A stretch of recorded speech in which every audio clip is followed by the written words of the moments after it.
Donc au niveau du déroulé du jeu, au début de la partie, le plus jeune joueur commence.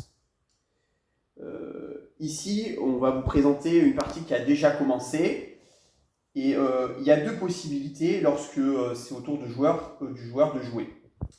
Sa première possibilité, c'est de piocher un pion dans le sac de manière aléatoire. Ce pion, ici vous voyez, il est bleu, et il va le poser à côté du pion violet. Il se trouve que là, il réussit sa combinaison. Mais il avait la possibilité de prendre le pion bleu qui était aussi sur la partie visible sur le côté du plateau de jeu. Et là aussi, il aurait réussi sa combinaison. Autre possibilité, s'il n'avait pas voulu prendre le pion bleu côté visible, il aurait pu prendre le pion blanc.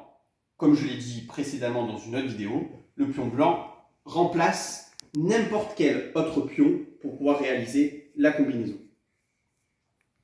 Une fois que la combinaison est réalisée, le joueur doit récupérer sa combinaison et la mettre à côté de sa carte combino, ce qui libère de l'espace.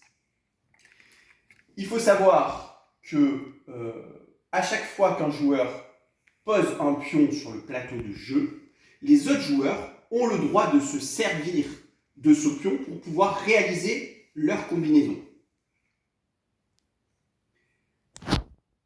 Une fois que le joueur a terminé de jouer, surtout s'il a pris un pion côté partie visible à côté du plateau de jeu, il remet un pion pour le joueur suivant. Et à tour de rôle, chaque joueur de la partie effectue la même action pour essayer de réaliser ces 3 combinaisons. Celui qui arrive à 3 combinaisons gagne. Merci.